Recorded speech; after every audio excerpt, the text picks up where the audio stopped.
जय हिंद दोस्तों, कैसे हैं आप सब। मैं सूरज एक बार फिर से आप सभी का स्वागत करता हूं।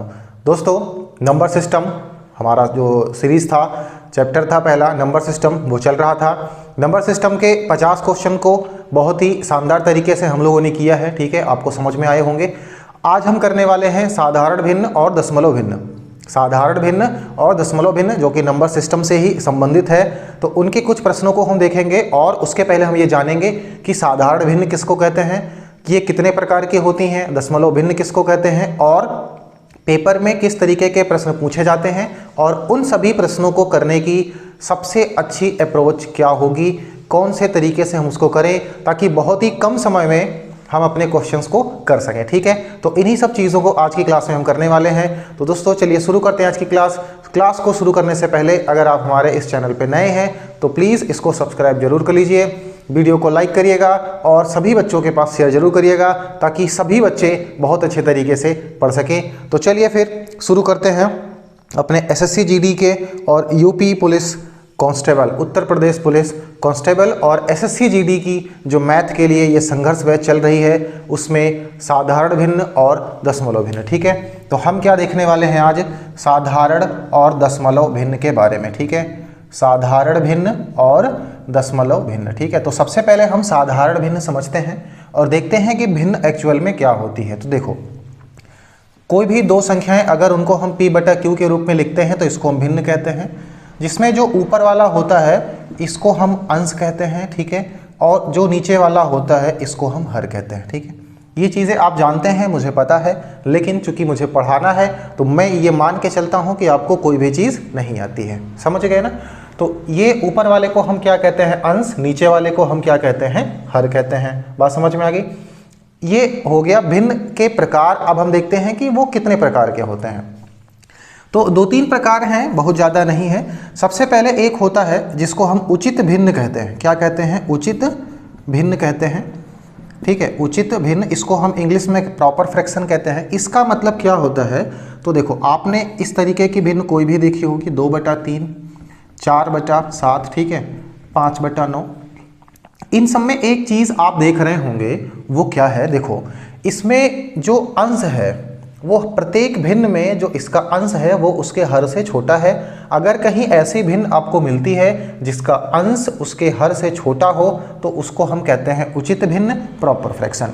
इसके बाद में हम दूसरा टाइप है उसको हम देखते हैं जिसको हम अनुचित भिन्न कहते हैं। तो आप समझ गए होंगे, बिल्कुल इसका उल्टा होगा। ठीक है, जैसे 3/2 कर लें, हम 7/4 कर लें और हम 9/5 कर लें। ठीक है, इसमें क्या है, इसमें हमने ये देखा कि इनके जो अंश हैं वो हर से बड़े हैं, यानी इनका जो हर है वो अंश से छोटा है। यदि इस तरीके की भिन्न आपको कहीं भी देखने को मिलती है तो उसको हम कहेंगे इम्प्रॉपर फ्रैक्शन, यानी कि अनुचित भिन्न। ठीक है, इसके बाद में हम एक और देखते हैं जिसको हम मिक्स्ड फ्रैक्शन कहते हैं। ठीक है, मिश्रित भिन्न जिसको हम कहते हैं, मिश्रित भिन्न जिसको हम कहते हैं। मिश्रित से आपको चीज़ें समझ में आ रही होंगी कि यहाँ पर कई चीज़ें मिली हुई होंगी, जैसे 2 सही 5/7। अगर इस तरीके की कोई भी चीज़ है तो उसको हम क्या कहते हैं, मिक्स्ड फ्रैक्शन कहते हैं। ये दरअसल क्या होता है, जो इम्प्रॉपर फ्रैक्शन है, अनुचित भिन्न है, उसी का एक रूप होता है। 7 दूनी 14 और 5 कितना होता है, 19/7। तो देखो ये इम्प्रॉपर फ्रैक्शन बन गया। मतलब हम ये कह सकते हैं कि जब भी हम मिश्रित भिन्न को हल करेंगे तो हमें एक इम्प्रॉपर फ्रैक्शन मिलेगा, और इम्प्रॉपर फ्रैक्शन में जो उसका हर होता है वो छोटा होता है, अंश होता है वो हर की तुलना में बड़ा होता है, तो उसको हम क्या कहते हैं, इम्प्रॉपर फ्रैक्शन कहते हैं। ठीक है, तो ये थे भिन्न के टाइप।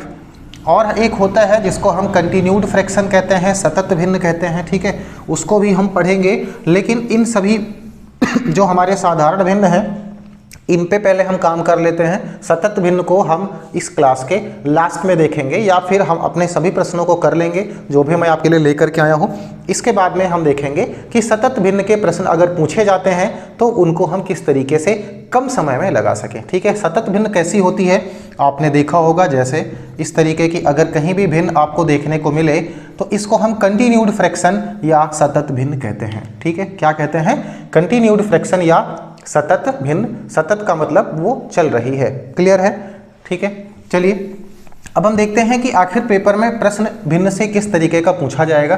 तो क्या होगा कि हमारे पास दो भिन्नें दी जाएंगी, ठीक है, 3/5 कामा 4/7, ऐसे करके दो भिन्न हमको दे दिया जाएगा और हमसे ये पूछ लिया जाएगा या पूछा जाएगा कि आखिर इन दोनों में कौन सी भिन्न है जो सबसे बड़ी है, या इन दोनों में कौन सी भिन्न है जो सबसे छोटी है। तो इसको हम किस तरीके से करने वाले हैं, मैं आपको सारे तरीके बताऊंगा और उसमें से मैं ये भी बताऊंगा कि सबसे बेस्ट कौन सा तरीका है जिसको आप एग्जाम में लगाएं, ठीक है, जिसको आप एग्जाम में लगाएं। तो देखो, अगर दो ही भिन्न हैं तो दो तरीके, पहली बात इनका हर बराबर कर लो और उसके बाद में हम पता कर सकते हैं। यदि आप हर बराबर नहीं करना चाहते हैं तो क्या करेंगे, इधर से सबसे पहले गुणा करेंगे क्रॉस, 7 त्रिक कितना होगा 21, इनका इधर गुणा कर लो, 5 चौके कितना होगा 20, ऐसे केवल लिख लेना है। अब ये 21 और इस 20 में देखना है कि बड़ा कौन है, 21 बड़ा है और 21 है किधर, लेफ्ट साइड की तरफ है, तो श्योर है कि जो अपना 3/5 है वो बड़ी भिन्न हो जाएगी और ये जो 4/7 है ये छोटी भिन्न हो जाएगी, ठीक है। ये तो बात होगी जब केवल और केवल हमें दो भिन्न दी जाएंगी तब। अगर यहाँ पर दो भिन्न ना हो, बहुत सारी भिन्न दे दी गई हो, तो बहुत सारी भिन्न में भी 2-3 तरीके होते हैं, ठीक है, उनको हम पहले एक एक करके देखते हैं। अगर हमें 3 या 4 या उससे भी ज़्यादा भिन्न दे दी गई हों और उनमें एक कंडीशन हो, कंडीशन ये हो कि उनके जो हर हों वो बराबर हों, ठीक है, उनके जो हर होंगे वो सभी क्या होंगे, बराबर होंगे। बात समझ में आ रही है ना। तो अगर इस तरीके की कोई भी भिन्न हमें दी गई है और प्रश्न यदि इसमें पूछे कि इनमें सबसे छोटा या सबसे बड़ा भिन्न कौन सा होगा, तो इसके लिए हमें क्या करना है, हमने सबसे पहले इनके हर को देखा, वो बराबर हैं, तब हम क्या करेंगे, इनके अंश को देखेंगे। इनके अंश में जो सबसे छोटी संख्या होगी वो भिन्न सबसे छोटी हो जाएगी, वो भिन्न सबसे छोटी हो जाएगी, और अंश में जो संख्या सबसे बड़ी होगी वो भिन्न सबसे बड़ी हो जाएगी। ये तो तब की बात है जब उनके हर बराबर हैं, ठीक है। अच्छा, एक कंडीशन और होती है, जैसे अगर उनके हर बराबर ना हो, उनके अंश बराबर हो, 5/7, ठीक है, 5/7 हो गया, 5/9 हो गया, 5/3 हो गया और 5/11। अगर इस तरीके की चीज़ें हमें दी जाती हैं कि इनके अंश बराबर हैं लेकिन हर बराबर नहीं है, तो हमने इसमें देखा था कि जब हर बराबर थे तो हमने अंश को चेक किया था, ठीक वैसा यहाँ भी करना है। अगर इनके अंश बराबर हैं तो हम इनके हर को देखेंगे। अब चीज़ें उसकी ठीक उल्टी हो जाएंगी। यहाँ पर हमने क्या देखा कि अंश में जो सबसे छोटा अंक है वो भिन्न सबसे छोटी होगी, लेकिन यहाँ पर हम क्या देखेंगे नीचे कि जो सबसे छोटा अंक है जैसे 3, तो ये वाली जो भिन्न है ये सबसे बड़ी भिन्न हो जाएगी, और जो सबसे बड़ा अंक है वो भिन्न सबसे छोटी भिन्न हो जाएगी, जस्ट उसका उल्टा हो जाएगा, ठीक है। तो ये तो दो तरीके तब के हैं जब हमें कुछ ऐसी भिन्न दे दी जाए कि उनके अंश बराबर हों या उनके हर बराबर हों। अब सोचो कि अगर अंश और हर कुछ भी बराबर ना हो तब आखिर इसको हम कैसे लगाएंगे, ठीक है। अंश और हर कुछ भी बराबर ना हो तब इसको हम कैसे लगाएंगे, तो वो भी हम देखते हैं। एक और इस तरीके का क्वेश्चन पेपर में पूछ लिया जाता है, 1/2, 2/3, ठीक है, 3/4, 4/5, 7/8, ऐसे करके भी पेपर में पूछ लिया जाता है। और वो पूछ लेता है कि इसमें बताओ कौन सी भिन्न सबसे बड़ी है। यहाँ पर एक चीज़ है इन सब में, वो ये है कि अंश हमेशा छोटा है, हर उसका बड़ा है, और अंश से जो हर है वो केवल एक बड़ा है। सब में वही चीज़ है, 1 2 3 3 4 4 5 5 6 होना चाहिए, लेकिन मैंने नहीं लिखा, 7 8 लिख लिया, कोई बात नहीं है। इसमें अगर प्रश्न पूछे कि सबसे बड़ी संख्या कौन है, तो जब इस तरीके की भिन्न होगी तो हम इसमें क्या देखेंगे कि जो सबसे बड़ी संख्या होगी वो भिन्न सबसे बड़ी होगी, ठीक है, वो भिन्न सबसे बड़ी होगी, और जो सबसे छोटी संख्या वाली होगी, ऊपर अंश को देखेंगे, वो भिन्न क्या होगी, सबसे छोटी होगी। बात समझ में आ रही है, वो भिन्न क्या हो जाएगी, सबसे छोटी हो जाएगी, ठीक है। अच्छा, अगर कोई हमें ऐसी भिन्न मिल जाती है जो बिल्कुल भी अलग हो, ठीक है, उसमें कोई लिंक ना मिले, ना उनका अंश हर बराबर हो, ना जो अभी मैंने बताया कि उसका जो अंतर हम देख लेते हैं इस तरीके का भी ना हो। यदि वो बिल्कुल भी अलग है, ठीक है, कोई लिंक नहीं मिल रहा है, तो इस तरीके के भिन्न में हम कैसे पहचानेंगे कि उनको हम कैसे करें, उसमें कौन सी सबसे छोटी भिन्न है या कौन सी भिन्न सबसे बड़ी है, तो इनको हम किस तरीके से करते हैं, तो उसके लिए भी मैं एक छोटा सा एग्जाम्पल आपको बताता हूँ और उसके बाद में हम अपने बेहतरीन प्रश्नों की तरफ चलेंगे। ठीक है, तो मान लो कि हमें दे दिया गया 1/3, ठीक है, 2/5 दे दिया जाए, हमें 4/7 दे दिया जाए, या 9 हमें दे दिया जाए 15, ठीक है, 9/15, ऐसे करके कुछ भी हमको दिया जा सकता है। अब इसमें हमें पहचानना है कि इनमें कौन सी भिन्न सबसे बड़ी है।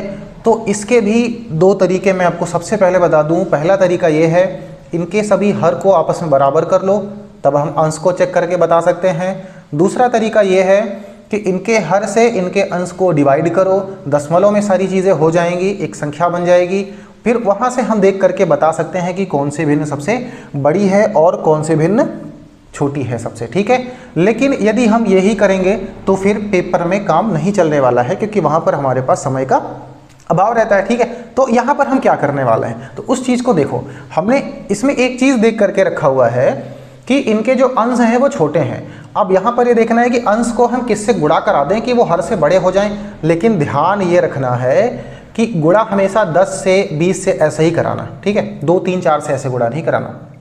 तो चलो एक काम करते हैं, अंश को हम 10 से गुणा करा देते हैं। अगर गुणा करा देंगे तो ये हो जाएगा 10/3, यहाँ पर हो जाएगा 20/5, और ये हमारे पास हो जाएगा 40/7, और ये हमारे पास हो जाएगा 90/15। क्लियर है। अब इनको भाग करना आसान है। अब कहोगे कि सर भाग करेंगे तो अभी भी तो चीज़ें दशमलव में आएंगी, तो पहले ही भाग कर लेते, लेकिन हमें दशमलव नहीं बनाना है। कैसे, देखो, ये 3 तरीका कितना होगा, 9, तो 3 ही रखते हैं। हमें ये ध्यान में रखना है कि ये जो 3 है वो एक्चुअल में 3 नहीं, 3 से थोड़ा बड़ा है, बट समझो कि 3 है। इसको भाग करो 5 चौके 20, इसको भाग करो तो 7×5 कितना होगा, 35, 7×5 35, 7 छाक 42, तो 35 रखते हैं, यानी 5 से थोड़ा सा ज़्यादा आएगा। इसको अगर भाग करें तो 15 छिक्का कितना होता है, 90 होता है, 15 छिक्का 90 होता है, यानी कि ये तो पूरा कट गया, ये भी पूरा कट गया, ये दोनों थोड़े से अभी भी ज़्यादा हैं जितना यहाँ पर लिखा हुआ है। लेकिन क्या अब इनको देख के हम नहीं बता सकते भाई ये 6 5 4 3 इनमें सबसे बड़ी भिन्न कौन सी है, तो हमें 6 दिख रहा है, मतलब 9/15 सबसे बड़ा है, ये सबसे छोटा है। बात समझ में आ गई, 9/15 सबसे बड़ा है और 1/3 जो है वो सबसे छोटा है। ये जो तरीका मैंने आपको बताया है, आप किसी भी भिन्न पे लगा करके, कितनी भी बड़ी भिन्न क्यों ना हो, बहुत ही आसानी तरीके से ये बता सकते हैं कि कौन सी भिन्न सबसे बड़ी है, कौन सी भिन्न सबसे छोटी है। और इनको अगर आरोही या अवरोही किसी भी क्रम में लिखना हो तो भी हम ये कर सकते हैं। ठीक है, क्योंकि हम यहाँ पर सभी भिन्नों के बारे में जान पाते हैं कि कौन सी भिन्न किससे बड़ी है और किससे छोटी है। क्लियर है, तो उम्मीद है कि ये सारी चीज़ें आपको समझ में आ गई होंगी। अब हम देखते हैं अपने कुछ प्रश्नों को। ठीक है, साधारण भिन्न से संबंधित अपने कुछ प्रश्नों को देखते हैं और ये भी देख लेते हैं कि पेपर में आखिर किस तरीके का प्रश्न बनता है। ठीक है, तो पहला क्वेश्चन हम सबसे पहले देखते हैं और देखते हैं कि ये क्वेश्चन किस तरीके से लगने वाला। ठीक है, तो ये रहा आपका पहला क्वेश्चन। पहला क्वेश्चन कह रहा है कि 1008 का 21/24 का 5/9 का 4/7 का 3/5 बराबर है। ठीक है, तो हमने एक रूल पढ़ा है जिसको हम बदमाश का रूल कहते हैं। ठीक है, बॉडमास कहते हैं। उसमें का ऑफ का मतलब होता है कि मल्टीपल। ठीक है, तो चलो कोई बात नहीं है। सवाल क्या है, 1008 का की जगह पर हम गुणे का निशान लगाएंगे, फिर है 21/24, फिर का गुणे का निशान लगाएंगे, फिर हमको दे दिया गया 5/9 और उसके बाद में 4/7 और उसके बाद में हमें दिया गया 3/5। प्रश्न ये पूछ रहा है, इनको जब हम हल करेंगे तो हमारा रिजल्ट क्या आएगा। देखो, इस 5 से ये वाला 5 कट जाएगा, समझना। 4 एकम 4, 4 छिक्का 24। ठीक है, अभी देखो इसको हम 3 से काट देते हैं, 3 दूनी 6 और 3 सतह कितना हो जाएगा, 21 हो जाएगा। क्लियर है। नीचे अभी भी हमारे पास अभी क्या बच रहा है, ये 2 बच रहा है। ठीक है, और ये 7 बच रहा है। इस 7 से ये वाला 7 कट जाएगा, खत्म हो गई चीज़ें। 9 बचा नीचे और ये 2 बचा। तो इसको आपस में गुणा कर लो, 9 दूनी कितना होगा 18, 18 से इसको काट दो, ठीक है, इस 18 से इसको काट दो। तो इस 18 से जब हम इसको काटेंगे, ठीक है, तो देखते हैं कि क्या आने वाला है। 18 पंचे 90, ठीक है, 90 100 था, 90 हो गया, 10 बचेगा, 108 हो जाएगा, 18 छिक का 108, ठीक है। ये बात समझ में आ रही है ना। 9 और 2 दोनों मिलकर के इसको काट दिए, तो यहाँ पर हमारे पास ऊपर बच गया 56 और यहाँ ऊपर बच गया 3, ठीक है, नीचे कुछ नहीं बचा क्योंकि ये दोनों काट चुके हैं। अब 56 को 3 से गुणा करा दो, 3 छिक्के 18, 3 पचे 15 और 1 16, 168 और 168 जो है 168, ये हमारा ऑप्शन ए है। ऑप्शन ए हमारा क्या है 168, क्लियर है, ऑप्शन ए इज 168। बात समझ में आ गई। चलिए, बहुत अच्छा सवाल था ये। इसके बाद चलते हैं अपने अगले सवाल पे, और अगला सवाल जब आप देखेंगे तो कहेंगे कि जो अभी मैंने आपको बताया है ठीक वही क्वेश्चन ही यहाँ पर आ गया है, ठीक है। तो अगला सवाल ये रहा। अगला प्रश्न है 1/2, 2/3, 3/4, 4/5, 1/2, 2/3, 3/4 और 4/5 पूछ रहा है। इसमें सबसे बड़ी भिन्न कौन सी? अभी मैंने आपको ठीक यही चीज़ बताई है, और ये मैंने बताया है इसलिए क्वेश्चन में लेकर के नहीं आया हूँ। ये जो क्वेश्चन है वो पेपर में पूछा गया प्रश्न है, ठीक है, पेपर में पूछा गया प्रश्न है। तो सोचो, इतना आसान पेपर में पूछ लिया जाता है, ठीक है। इसमें सबसे बड़ी भिन्न कौन सी हमें पता है, 4/5 बड़ी है, 1/2 छोटी है। पूछ रहा है सबसे बड़ी, डी ऑप्शन क्या हो जाएगा, correct, D option is correct. समझ गए। चलिए अपना अगला प्रश्न हम देख लेते हैं इसके बाद में, ठीक है। तो अगला प्रश्न भी है, ये रहा आपके सामने, 1/9, 5/11, 1/9 के बाद में हमको दिया गया है 5/11, फिर 9/13 दिया गया है, और उसके बाद में हमको दिया गया है 13/15। पूछ रहा है कौन से भिन्न सबसे बड़ी है। तो अब यहाँ पर वो रूल लगाना है जो मैंने आपको अभी सबसे लास्ट में बताया था, ठीक है, कि जिसे आप किसी भी भिन्न पे लगा सकते हैं। क्यों? क्योंकि इसमें ना तो कोई लिंक दिख रहा है, और ना ही इनके अंश बराबर हैं, ना इनके हर बराबर हैं। तो हम वही करते हैं, अंश को 10 से गुणा करा दो, ठीक है। तो ये हो जाएगा 10/9, और ये हो जाएगा 50/11, ये हो जाएगा 90/13, और ये हो जाएगा 130/15। अब समझो, अगर हम 10 को 9 से भाग करते हैं तो 9 एकम 9, 1 से थोड़ा ज़्यादा आएगा, 11 चौके 44 के आसपास हो जाएगा, 13 सता 91, ठीक है, तो यानी 7 से थोड़ा सा कम होगा, और 15 अट्ठे 120 हो जाएगा, 15 अट्ठे 120 हो जाएगा। इसमें सबसे बड़ी संख्या कौन सी है? तो 8 है, मतलब 13/15 अपनी सबसे बड़ी भिन्न होगी, और 13/15 ऑप्शन डी में है। तो डी क्या हो जाएगा हमारा, सही हो जाएगा, ठीक है, डी क्या होगा हमारा, सही हो जाएगा। समझ गए यहाँ तक? तो ये थे कुछ छोटे छोटे प्रश्न, उम्मीद है कि आपको समझ में आ रहे होंगे, ठीक है। पेपर में इससे ज़्यादा कुछ और आने वाला नहीं है, जो कुछ और भी आएगा तो हम अभी और भी आगे क्वेश्चंस को कर रहे हैं। तो ये प्रश्न मैंने आपको इसलिए अभी करवा दिए हैं ताकि जो मैंने रूल आपको बताया है क्या वो काम करता है, क्या उस तरीके के प्रश्न पूछे जाते हैं या नहीं पूछे जाते हैं। तो ये मैंने आपको दिखा दिया कि प्रश्न ऐसे ही पूछे जाते हैं, ठीक है। अब हम थोड़ा सा समझ लेते हैं दशमलव भिन्न के बारे में, और उसके बाद में हम आगे के क्वेश्चंस को करेंगे, ठीक है। तो जो दशमलव भिन्न होती है, ठीक है, दशमलव भिन्न जो होती हैं ये किस तरीके की होती हैं। जैसे अगर हम बात करें 4/10, मतलब इनका जो हर है वो 10 होगा, या 10 के मल्टीपल में कोई भी चीज़ होंगी, 10, 20, 30, मतलब ऐसे समझ लो कि वो 10 के पावर में समझ लो, मतलब 10, 100, 1000, कुल मिलाकर के बात ये है कि अगर उनको हम डिवाइड करें तो बहुत ही आसानी तरीके से वो डेसिमल में कन्वर्ट हो जाएं। तो अगर इनको हम दशमलव में बदलेंगे तो कितना आएगा, 0.4 आएगा, ठीक है। अगर हम बात करें 55/100 की, तो इसको हम लिख सकते हैं 0.55। तो इस तरीके के जो भिन्न होंगे इनको हम दशमलव भिन्न कहेंगे। यहाँ पर प्रश्न किस तरीके से पूछा जाएगा मैं आपको दिखाता हूँ, ठीक है।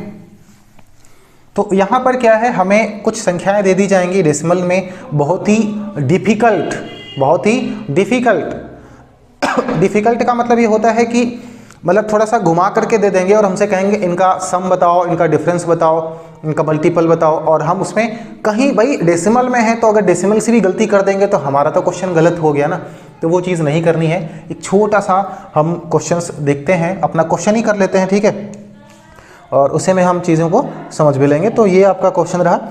क्वेश्चंस क्या है, 3.6 देखो, 3.6 प्लस 36.6 प्लस 3.66, ठीक है, प्लस 0.36 प्लस 3.0। क्वेश्चन ने कहा है कि इसको हल करके इसका जो सम आएगा, इनका जो योगफल होगा वो कितना होगा। हमें इनको जोड़ने से पहले एक चीज़ समझ लेनी है कि दशमलव की संख्याओं को हम जब भी जोड़ते हैं तो उसमें दशमलव के दाहिनी तरफ के जो अंक हैं उनको यदि आप बराबर कर लो, बराबर का मतलब ये है कि दशमलव के बाद में यहाँ दाहिनी तरफ एक अंक है, यहाँ एक है, यहाँ दो है, यहाँ भी दो है, यहाँ भी एक है, 0 है बट एक अंक है, ठीक है। तो यदि आपको जोड़ना है और आप ये चाहते हैं कि आप कोई गलती ना करें, तो जब तक आपको अच्छे तरीके से चीज़ें समझ में नहीं आ जाती हैं तब तक आप यही करो कि इनके दशमलव के दाहिनी तरफ अंकों को बराबर कर लो, ठीक है। कैसे, देखो हम दशमलव लगा देते हैं, पहले इसको लिखते हैं। तो दशमलव के इधर 6 है, इधर 3 है, फिर दशमलव के नीचे ही दशमलव होना चाहिए, इधर 6 और इधर 6 और फिर 3, ठीक है। फिर यहाँ पर 6 है, यहाँ भी 6 हो जाएगा, इधर 3, फिर दशमलव के नीचे दशमलव, इधर 3 है और 6 है, इधर 0 है, फिर यहाँ पर 0 है और यहाँ पर 3 है। अगर हमें इनको प्लस करना है तो इधर यहाँ 0 लगा सकते हैं, यहाँ लगा सकते हैं, यहाँ लगा सकते हैं, कोई दिक्कत है नहीं है। इधर कितने भी 0 लगा लो दशमलव के बाद में, क्वेश्चंस पे उस संख्या पर कोई भी प्रभाव नहीं पड़ेगा। अब इनको जोड़ लेते हैं। तो 6 6 12, 6 12, अब 6 6 12, 6 3 18, 3 21 और एक जो हमने अभी कैरी किया था, हासिल लिया था 22। अब आएगा 2 3 5 और 6 11, 11 और 3 14, 14 और ये 3 कितना हो जाएगा, 17 का 7, हासिल 1 आएगा, 3 और 1 कितना हो जाएगा, 4। तो हमारे पास आ गया 47.22 और जो 47.22 है वो अपना ऑप्शन ए में है। तो ऑप्शन ए क्या हो जाएगा, सही हो जाएगा। ये भी पेपर में पूछा गया प्रश्न है, ठीक है, एसएससी के पेपर में पूछा गया प्रश्न है, क्लियर है। तो इस तरीके की चीज़ें भी पेपर में आती हैं और जीडी में ऐसे प्रश्नों के आने की संभावना बहुत ज़्यादा है, ठीक है, बहुत ज़्यादा है। लेकिन यहाँ पर ये प्रश्न आसान है, बट अगर आपने छोटी सी गलती कहीं भी कर दी तो क्वेश्चंस गलत हो जाएगा।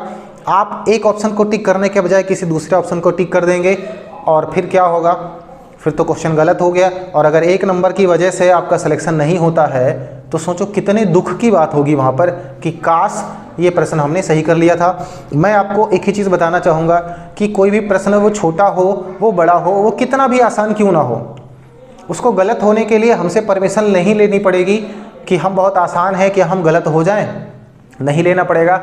हमारी आपकी एक छोटी सी गलती उस प्रश्न को गलत कर देगी।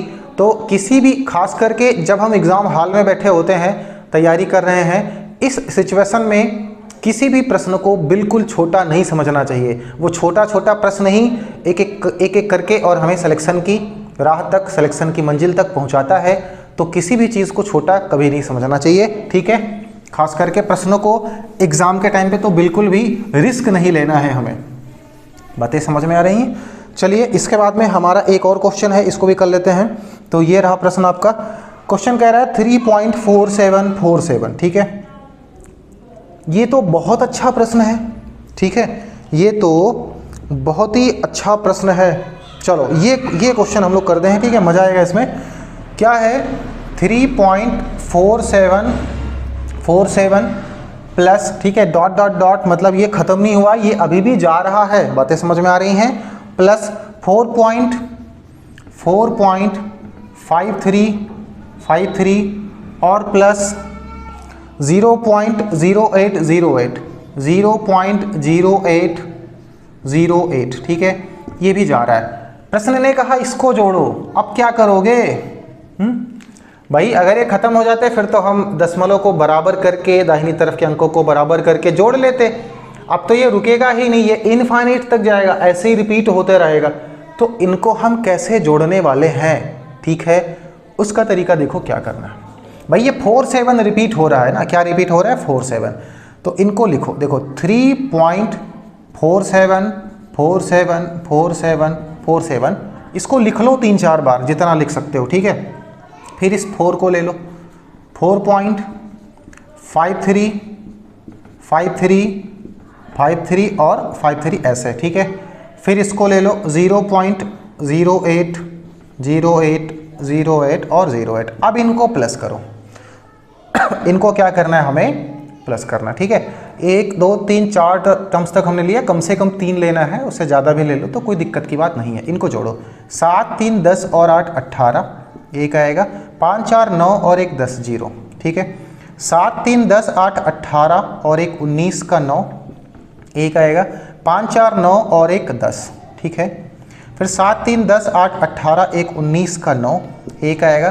5 4 9 और 1 10, 7 3 10 8 18 1 19, 5 4 9 और 1 10, एक आएगा। 4 3 7 और 1 8, यानी इसका जो रिजल्ट आ रहा है मेरे हिसाब से 8.090909। अब इस 8 को मत देखना क्योंकि इसके आगे अभी बहुत दूर तक ये जा रहा है, तो वहाँ से अगर हम जोड़ते हुए आते तो ये भी 09 हो जाता। तो 8.0909 हमारे पास कहीं है, हाँ है। ऑप्शन बी क्या हो जाएगा आपका, सही हो जाएगा। ऑप्शन बी इज राइट, 8.090909, ठीक है। तो इस तरीके के जब भी प्रश्न आपके सामने आएंगे कि जो रिपीट हो रहे होंगे, ठीक है, लेकिन खत्म नहीं हुए होंगे, रिपीट हो रहे होंगे, तो उनको 4 बार 5 बार जितना भी हो सके मैक्सिमम, तभी इसका जो रिजल्ट है वो एकदम सही आता है। कम से कम 3 या उससे ज़्यादा, ठीक है, हम इसके बाद में ही उसको करेंगे तो हमारा रिजल्ट जो होगा वो एकदम सही आएगा। क्लियर है? तो ये था, बहुत ही अच्छा सवाल था ये, ठीक है। चलिए, तो ये भी हो गया ना। तो इस तरीके से भी प्रश्न पूछे जाते हैं एग्जाम में, ठीक है। इस तरीके से भी इस तरीके से भी प्रश्न जो हैं वो एग्जाम में पूछ ले जाते हैं। अब हम करते हैं कुछ और प्रश्नों को साधारण भिन्न से संबंधित, जो मैं आपके लिए लेकर के आया हूँ। बहुत अच्छे प्रश्न है, ठीक है, तो उनको भी हम करते हैं। तो देखते हैं कौन सा प्रश्न है। तो ये रहा आपका क्वेश्चन, ठीक है।